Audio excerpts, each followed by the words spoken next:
So just while we're letting some people in, a couple of housekeeping items. We have opted to record this session so that it is available to folks that maybe weren't able to attend, or as we continue to connect with different folks across Canada, they can use this webinar or this conversation as a reference. We also have a bunch of Foresight team members here. So I'm gonna start with our from west to east, I guess. So myself, Jeanette Jackson, I'm the CEO of Foresight Canada, and very excited to be kicking off this conversation today. We have Astrid Nunez, who is heading up everything events, and her colleague Nisha, who works very closely to make sure that we deliver engaging conversations and connection opportunities across the country. And then I'm intentionally ending with Katie Unwin, who has moved from BC to Nova Scotia and leads up a lot of our communications at the organization. And very delighted to introduce Rachel Patterson, who is our new strategic advisor and regional director support for Atlantic Canada for Foresight. And she's going to be really supporting the majority of this conversation today. So thank you everyone for taking the time to attend. I think if we are good to go, before we dig into a few things, I just wanted to sort of set the tone. The reason why we wanted to bring everyone together for this meetup is over the last several years, Foresight's been pulled towards Atlantic Canada for different things like supporting ventures, supporting different organizations who want to run innovation challenges. And we really want to make sure that we are leaning in with the right capacity and supports to support the ecosystem. And for us, that means accelerating Canada's net zero transition, but we'll get into a little bit about that. And so the intent of this meet and greet is just to share some updates casually. This is, sometimes it's formal in terms of the presentation, but it's really intended to bring some energy and conversation. So we'll do a little bit of a presentation for 20 or 30 minutes here, and then Rachel will lead some open Q&A, and then we'll end. And hopefully this is the start of many opportunities to engage and connect. And of course, we do intend to have a lot of feet on the ground connection points as well. So virtual is nice, but face-to-face is coming back. I think we could all agree at the right place, the right time, with the right intentions, and hopefully we'll be able to support and engage some of that as well. So kicking off, definitely want to share our land acknowledgement, that with gratitude and respect, we acknowledge the lands on which Foresight operates, which are the traditional, unceded, and ancestral territories of the First Nations, Inuit, and Métis people. I wanted to share a quick story on that. When I was at the last COP, I won't be going this year, but we were hearing from different Indigenous groups across Northern Canada that the traditional practices that they use for fishing and farming and home building, like all of these things are no longer relevant. And a lot of these practices are now being lost because these communities are resorting to more, I guess,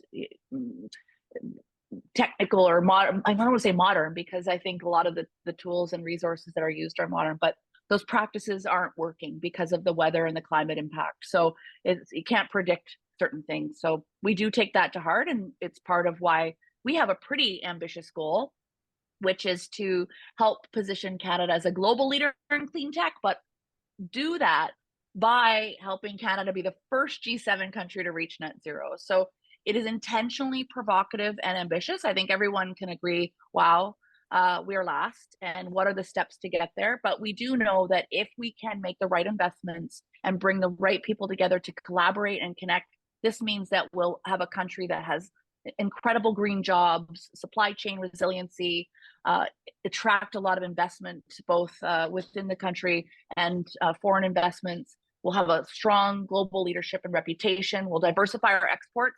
And then the reduced future inflation is a conversation that's coming up quite a bit. When we think about the costs now versus the costs of the future to support transition activities, it's going to continue to get more expensive. And so if we invest now, how will that reduce inflation in the future? In terms of us as an organization, again, I also want to acknowledge we have one of our board members here today, Paula Caldwell St. Ong, and she's in Ottawa, but has done an incredible amount of work in Atlantic Canada as well as internationally. So for us, we are a national integrated platform, and we're really trying to bring stakeholders together to break down silos, capitalize on regional and sectoral strengths, and hopefully deliver capacity building and supports that accelerate Canada's net zero transition. And some of the primary programming that you're probably aware of is our venture accelerator. So we work from ideation through, you can go to the next slide, Astrid, through commercialization and scale. But we also do a lot of work on the adoption side. We were one of the first organizations to run innovation challenges back in 2015-16. And since then, we're well over 65 challenges that are trending at some pretty significant impact on both reduced GHG emissions as well as water, fresh water consumption, making sure that we reduce that in terms of leakage and just general use. And then over the last couple of years, we've really leaned into the ecosystem building aspect, bringing stakeholders together to select different, might be a setting, Paula, just in your view. Okay. But ecosystem building and then knowledge sharing. A lot of the information that we provide is open on the website. One example would be our water innovation database, where we've mapped out 450 water tech companies across the country, and you can see it on a map and see some of their competencies and things like that. So open knowledge sharing, which hopefully gets us, to the end game a lot faster. In terms of our definition of clean tech, it is broad. Funnily enough, when we started the organization 10 years ago, it was a very niche focus in clean tech. There was lots of ITC and health tech and fintech and all these great things, but clean tech was just a bit of a wedge in there. And now I think we can all agree sustainability and clean tech is almost in every sector. And so we include things like reducing the use of resources and raw materials, repurposing traditional waste and water streams, continuing to innovate and value add across supply chains in a sustainable way, and then implementing solutions that verify climate impact. So it is quite broad. And we've seen more and more development on the digital side of clean tech with monitoring and data, as opposed to those traditional big carbon capture, utilization, storage projects, that have a different capex structure for sure. Something that we take a lot of pride in is the network around the innovation community. So we do look at accelerating Canada's net zero transition with innovation at the center. And so that means it's important for industry, investors, government, academia, and all the other critical stakeholders being engaged. And so we have different ways of connecting, those folks. And sometimes we do it behind the scenes, and sometimes we're at the forefront. So, we've in BC, for example, launched the BC Net Zero Innovation Network, where we're providing those services. But on the flip side, in different regions, we are behind the scenes as a capacity builder, running industry innovation challenges, sharing updates with the academia in the region to see if they have solutions for different challenges and things like that. So that's our approach. If you haven't seen our venture ramp, there's a couple of things I really want to lead into. So I mentioned we support from the ideation through commercialization stage, and I think something that really is additive to traditional accelerators on that venture support side is the ability to support the technical team. So, business model, canvas, customer discovery, we do all those things. We have a great learning management software platform that can help with that. But is the technical team developing and executing on a product and technology roadmap that will align with paying customers?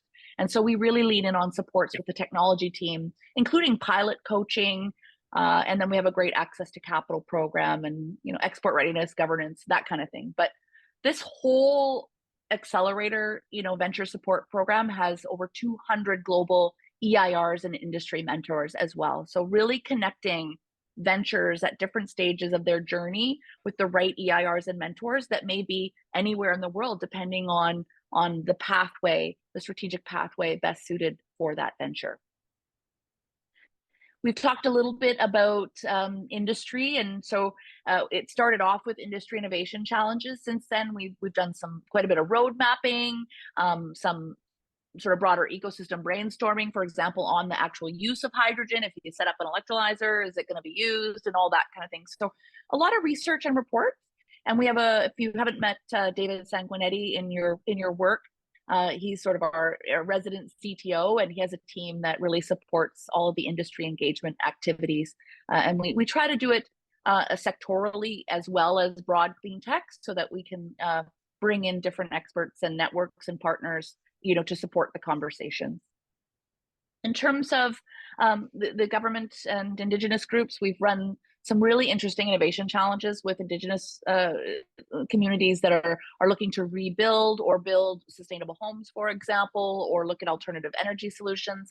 And then, of course, as a not-for-profit, we are 65% government, 35% private funded. So pretty good balance for an organization like this. But it only works when we have municipal, provincial, and federal governments sort of working and understanding, along with all the partners that we try to engage. And then investors. This one has really scaled up. We launched our first Foresight 50 report 3 years ago. Is it 2 years ago now? And we're going to be launching the third one in November. I hope I'm right there. Yes, I am. The first Foresight 50 raised over $500 million in the following 12 months. And so it's profiling 50 of Canada's most attractive clean tech investments. Obviously, we have a third-party panel of venture capital firms globally that help dissect all of the 250 plus applicants and make a list. And it's always hard, but we do keep that part independent. More importantly is the network of over 450 investment groups, firms, private, public, different capital stacks that can help ventures and projects get to the stage they need to decarbonize. So that's a really great opportunity there. And then academia. Academia plays such a critical role. We don't do talent development, but we obviously want to feed in to support what we're seeing in terms of trends and needs from ventures on the type of people that they need to help grow their companies. Obviously, academia plays a role in validating technologies, supplying technologies through research, and just being part of the entire ecosystem. So really important engagement there. And then the last piece I'll lean into is just we do try to be strategic across the key sectors and regionally. You can go back one. So we have these sector streams where the ventures, for example, follow the traditional accelerator ramp, but we do breakouts specific with industry from agriculture, investors that are interested in investing in ag, connecting them with Thrive and other groups as well. Very, very open sort of platform style. And this sort of strategic sectoral and regional approach kind of creates that matrix that Foresight's just trying to provide to make it easy for stakeholders to identify how can they engage in net zero and how can we as a collective provide support. There's two reports that I wanted to share, and we can get links for folks who are interested. But what happened was we had over the last several years over 1,000 ventures in these sort of sectoral groups. And we were thinking, how do we really promote these ventures in a thoughtful way and connect them more and more to industry and actually export opportunities? And so we've mapped out what we're calling our Ventures to Value Chains initiative. And so far we've launched water and carbon, and there's snapshots from those documents where we have the broad sort of what Canada's competencies are in water and carbon management technologies, and then also regionally where we're seeing some strengths. So really happy to share, this deck and some links so that you can access that. The next ones, I believe, will be mining, ag, built environment, and bioeconomy. And transportation will come later. That's a big one. But this is something where we'd love to partner and collaborate and make sure that all of the ventures and competencies that we have are well mapped out. And it's a tool that we use for conversations with a lot of our international engagement work, as well as a tool for ventures to say where they fit, who they should be collaborating with within the province, within the country, because we believe we are better together and stronger together. If you think about mining, for example, BC has some great mining competencies. So does Saskatchewan. So does Ontario. Every province has something to contribute to that whole value chain and supply chain. And so, just a document like this is intended to open up those conversations and see where we can, again, look to bring these stories together and look at exports and investment attraction globally. A quick snapshot of our impact. We do feel like we're just getting started. Like it's like a tip of a bit of an iceberg, but the numbers are here. Happy to review them.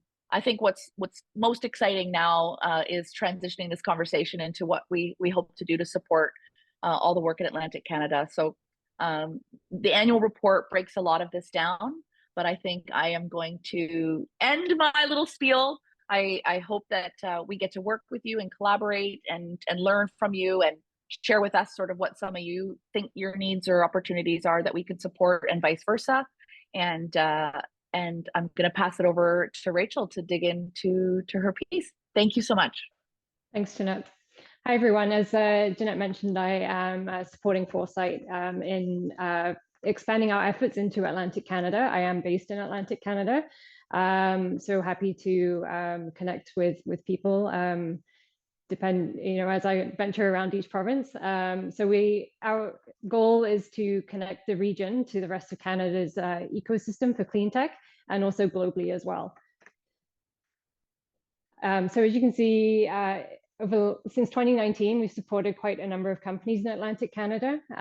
13 of these 24 companies that we have supported have accelerated, and also have received quite a lot of private funding through the network and the ecosystem that Foresight is able to bring to the table.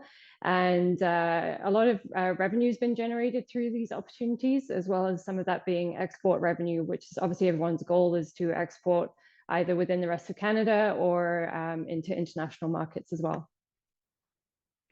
So these are just some of the companies that we have supported in the past. And these are companies that are either in bio, the water sector, the carbon sector, agriculture, and also build.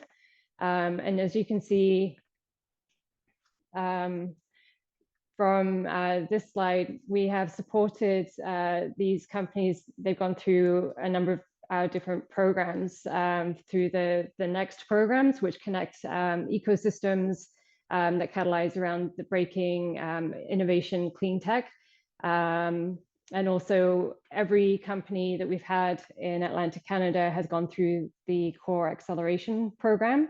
So from idea to commercialization and scale. And also Foresight also offers investor readiness and also helps to connect people to investors as well. So there's a network of over 450 investors, which you can imagine makes quite a big difference to someone's opportunity if you're able to connect with one or two of those.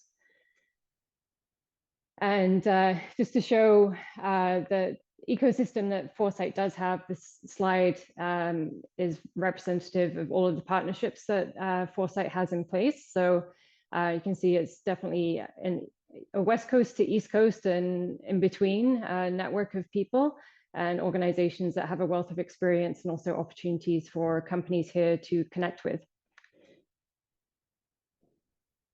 And so just to summarize, our core values that set us apart, we're very entrepreneurial, everyone in the organization. We have the entrepreneurs in residence who are able to support companies, very action oriented. We have a track record of getting things done, listening to our participants and also what they need and how we can support them through our programs, but also in connecting with government and other ecosystems as well.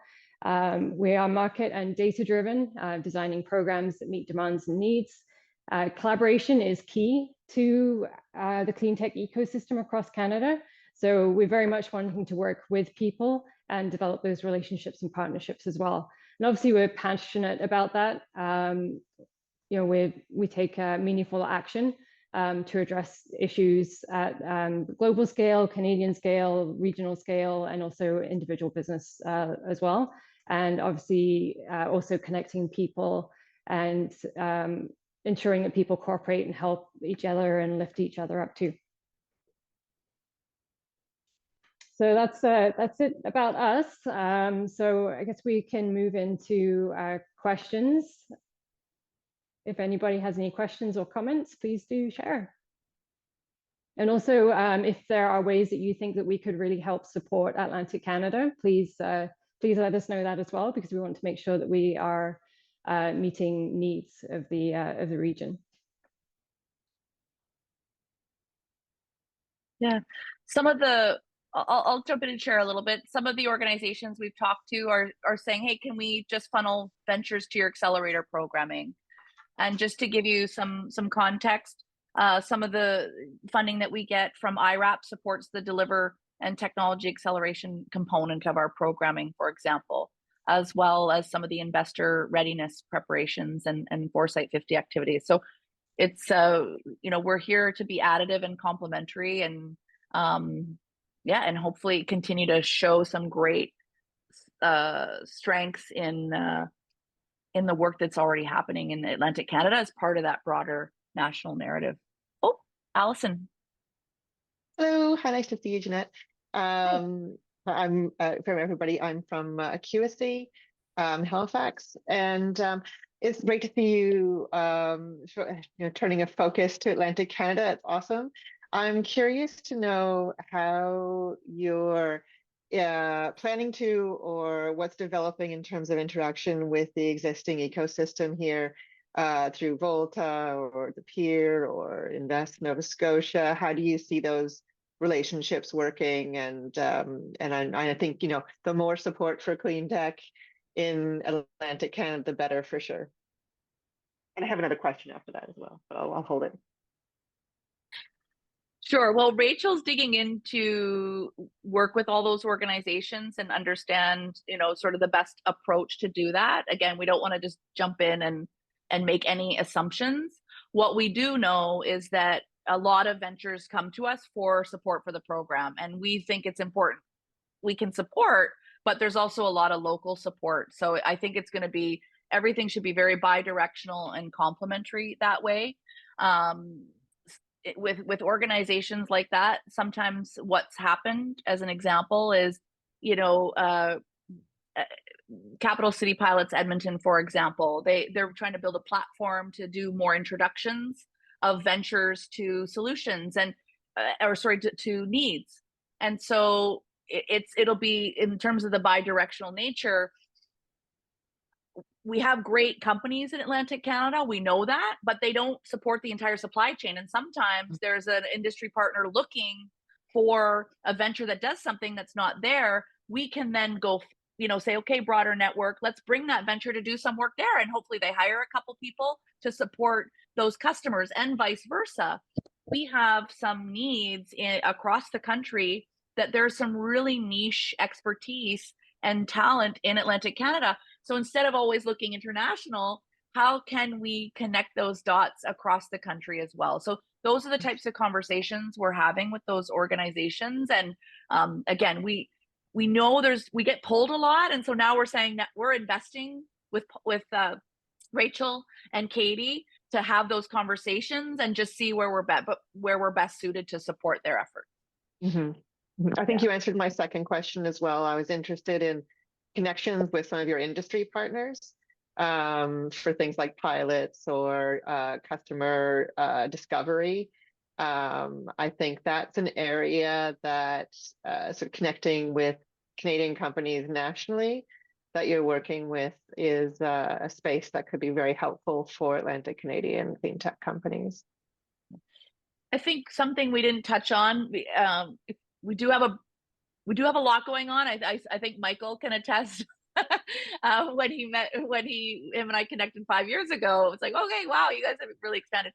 The peer-to-peer aspect of the venture acceleration component is quite interesting as well. So we have peer-to-peer opportunities where CEOs and CFOs and the CTOs can connect with other startups or later stage. We have it at all stages, across the country, and they can share and then they start to build relationships, and it really breaks down silos in that way. So hopefully that helps too. Thanks.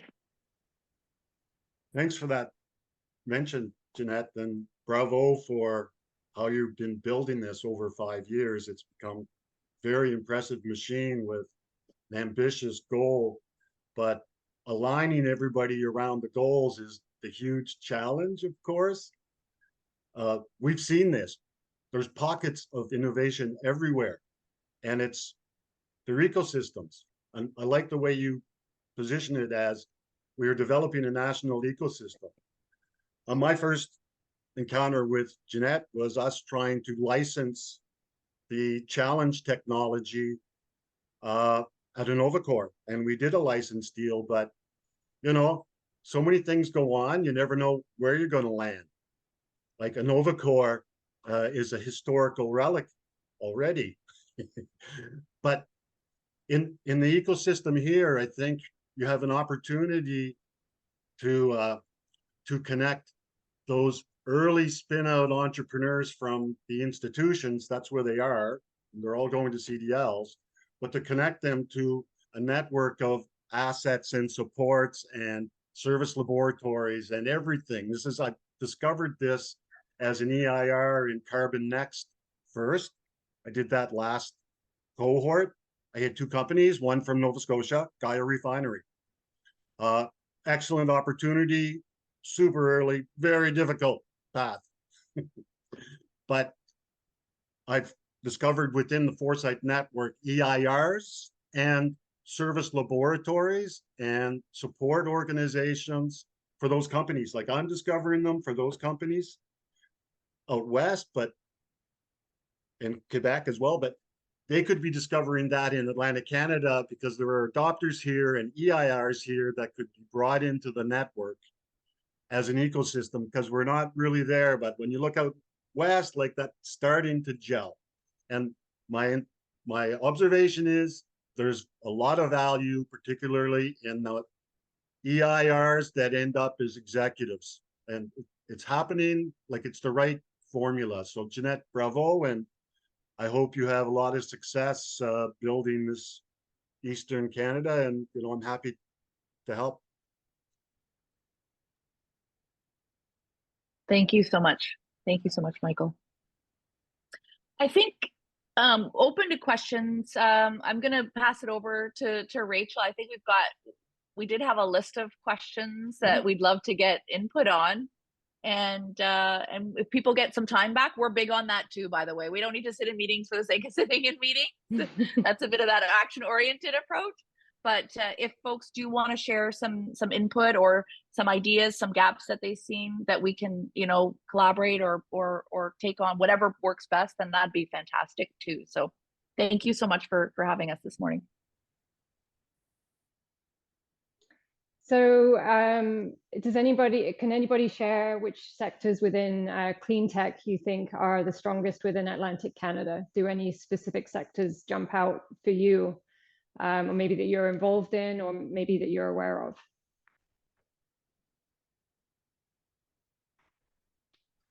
Well, it wouldn't be NPC if I didn't do a plug for bio-based innovation, would it? Very true. It is interesting. I'm relatively new at Natural Products Canada.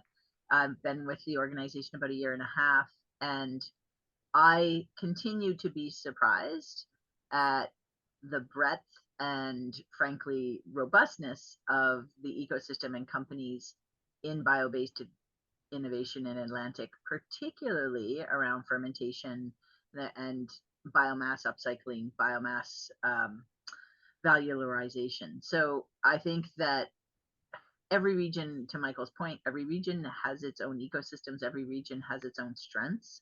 We see that at NPC for sure. You know, Quebec is killing it at materials. They're just doing it. BC and Quebec are both so strong in forestry residuals. Here we tend to burn them. You know, there's definitely themes that we can see across the country, but I think we're punching above our weight in Atlantic when it comes to bio-based. Okay, great, thank you. Is there anybody? And we can't ignore carbon tech. Right. It's really the home, Dartmouth, Nova Scotia. Carbon Cure in concrete now globally started here, and there are other companies. Like I assisted this week at the launch of carbon capture facility at Tufts Cove, Nova Scotia Power electricity plant from Planetary Technologies. And that's the first of a kind in the world. So there's another company looking at using rivers to capture CO2. So that whole aspect of driving decarbonization through CO2 capture and utilization is strong. Yeah, those are very good points. I have a question. My name is Nathan Antonini. I have a startup in Prince Edward Island. I just share the link of my company. Okay. We basically, our job is basically to convert old compact gas car into a new small electric pickup truck. Yes. So we work with circular economy, I can say. I used to say that our company produce electric vehicles that are twice as green as the other electric vehicles, because we use as a raw material used car. So we cut most of the production of greenhouse gases from the manufacturing side of the thing.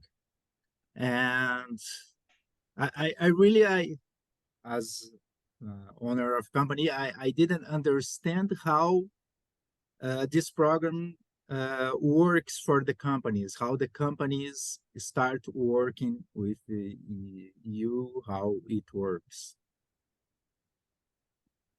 You mean how does Foresight work, or Yeah. the programs? Yeah. So if you're interested in joining one of the programs, you and I can certainly meet and have a chat. I'm actually in PEI as well. And I can share the programs with you. So as Jeanette had mentioned, there is the accelerator program, and then there's also the next programs, which are very industry or sector specific. You can have a conversation, and we can get you the right program to be in for your technology and also for your goals as well. Okay, thank you. Okay. I just wanted to add there with what industries seem to have a lot of support. Definitely agriculture and I think marine in the Atlantic, which kind of makes sense. We have a lot of ocean-based production and agricultural-based production here.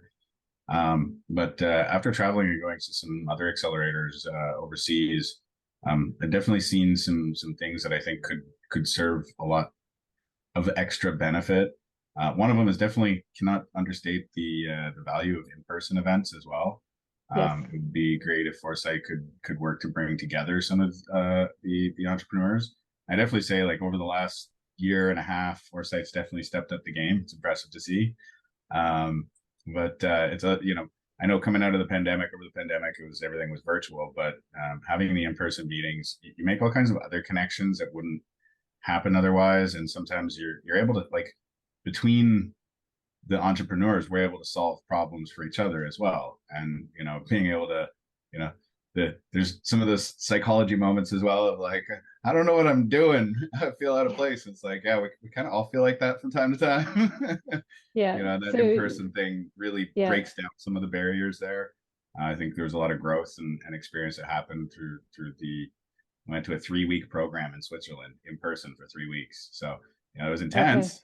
Okay. Yeah. But the amount of growth that came out of that was more than out of the last couple of years of doing things. So, and the other thing is, like, I see a lot of places, even here in Canada, they're starting now, are these demonstration hubs that provide facilities and equipment. And, like, we lucked out, but I mean, we took the very costly and expensive road to get where we are, to get our own facility to test and demonstrate. And, but if having access to some of the tools and facilities to demonstrate or experiment on smaller scales, we worked outside in the yard under a vendor tent for 2 years pretty much, to demonstrate it, because facility costs and all of that other thing. So, being over in Switzerland, I got to see, and it's the corporate partners seem to be the ones who often run these things. So, like Bueller or GSM or other companies have a dedicated facility to innovation where they have other companies come in, and it's, you know, for them it's a big tax write-off, but it also helps fund, like, fuel their innovation internally. So I wonder how much more could be done to put together some of those innovation hubs to make it, you know, a little easier for the future founders. It's interesting, Dustin. When I started a company in the early 90s, it was the NRC that did that. Yeah. And we started a company at the NRC in genomics in Montreal because there was a facility and an open arms, please come here and start companies. But at some point they dropped that approach and they turned to we support industry, I guess. I'm not exactly sure where NRC fits in the big picture now. Like, I don't know. STTC too, I'm wondering where they fit. I guess we'll see. Yeah. I mean, they helped us, but That's really good feedback, Dustin. Thank you. So I think what just to recap what you're saying is to have some of the Foresight programs offered in person. Do you think that it would be beneficial to have like networking gatherings as well? Almost like I guess a CEO of clean tech, like brainstorming sessions to help each other out based on different issues that everyone's having? yeah, absolutely. I mean, I think the entrepreneur's journey is often kind of a lonely one, and you know, our friend groups don't get what we're doing. It's like, why don't I see you anymore? Why aren't you out Friday for some drinks? And it's like, well, I'm building something. Right. And then like being able to get around other people who have that same drive and commitment and are dealing with the same problems is so valuable. Yeah, no, it was amazing getting to hang out with 90 other amazing founders for 3 weeks. It was fantastic. Yeah, I can imagine. Yeah, that's awesome. Really good. What would you consider the most important capital supports that you guys look to access in your journeys?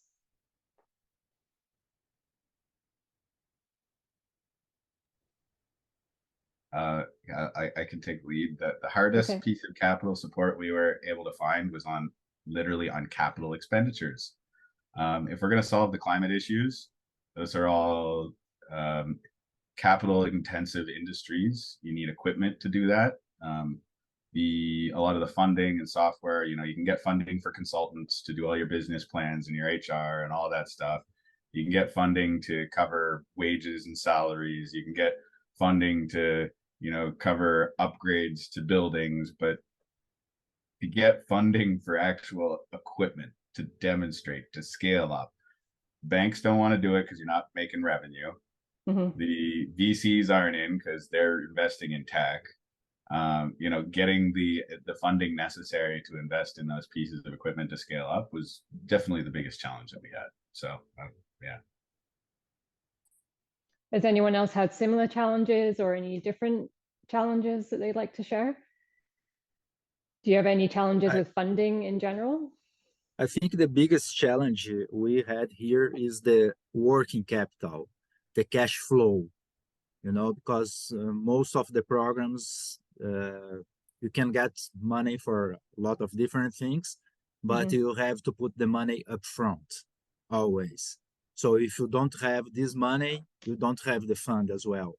So you are always trying to figure out how to have the working capital to get the fund. We just got a fund from NRCan, and the return of the fund took kind of 1 year to arrive in my bank account. So during this time, I had to put my private money that was not from the company, to cover all the daily operations, and that's very hard for startups. Yes, I agree with that. From programs that you guys have seen offered from a variety of different organizations, are there specific gaps that you think people are missing in providing services and programs to startups? Do you have any needs that are not being addressed that you would like to have addressed?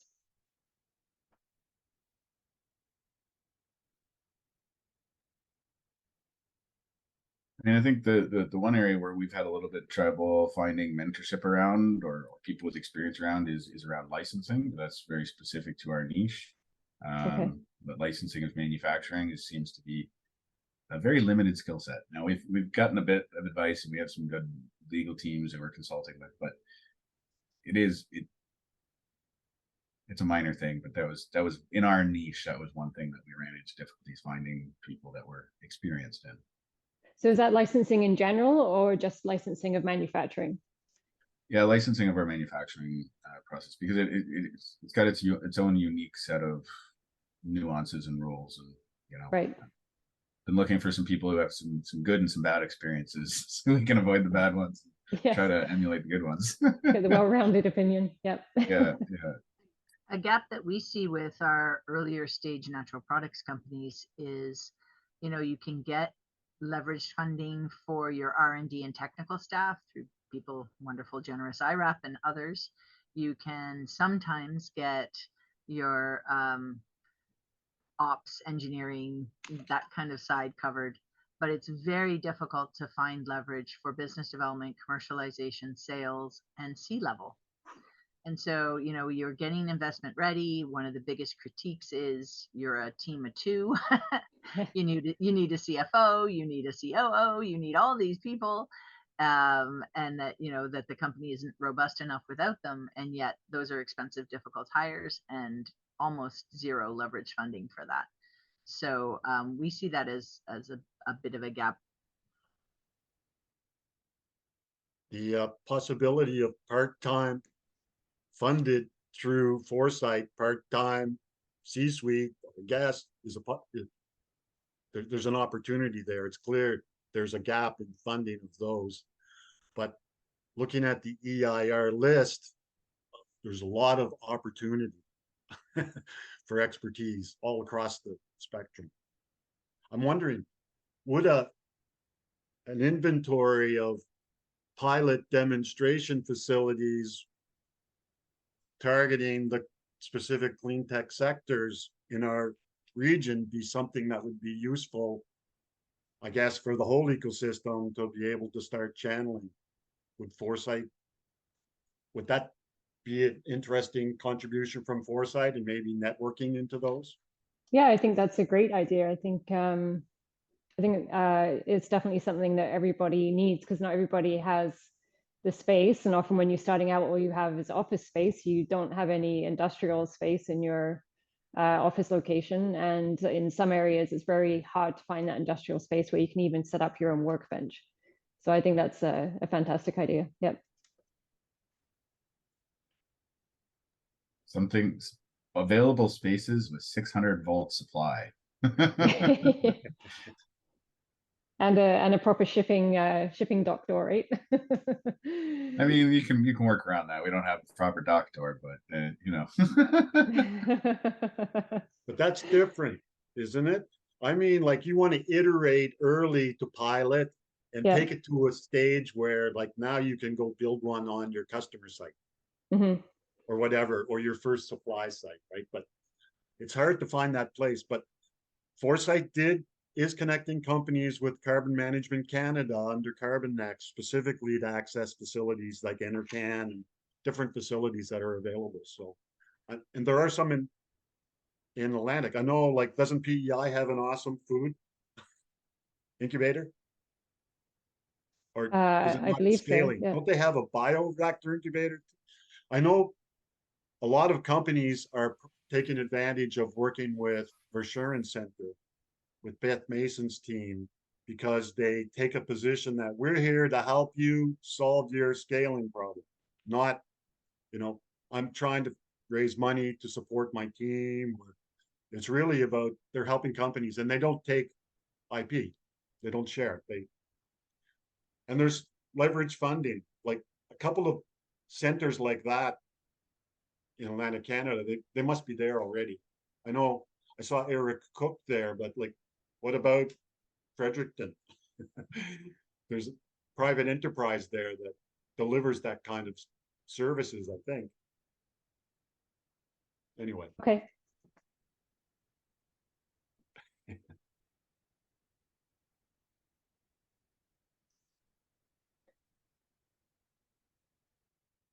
Okay. Has anybody had any good experiences with collaboration in the region, either with industry or other accelerators, even government collaboration? We'll say the universities are great for getting people from, and very supportive. All of the professors that we've dealt with have been super fantastic, and they'll handpick out of their students the ones that are the best fit for whatever project we're working on. So definitely the MyTax and being able to get student workers on is huge, and we found that very successful here. Some of the other entrepreneurs I know have had some mixed results or some great results, but mostly really good. Yeah, okay, that's a good suggestion. I'm not sure that everybody is necessarily aware of that network there. So, okay. Does anybody have any other comments or suggestions to add? I would say if NBIF isn't involved with stuff with you guys yet, should definitely make that connection. They've been I did have a chat with them earlier. Supporters locally. Yeah, I had a chat with them earlier this week, so we're on it. Thank you. Yeah. Are there any organizations that that people have worked with and had a good experience that you think would be valuable for Foresight to connect with?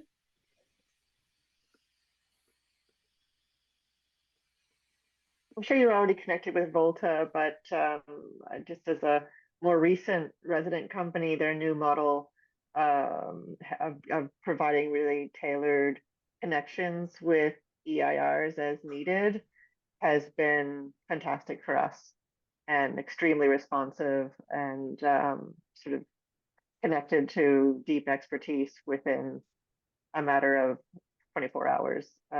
Has been amazing. Great.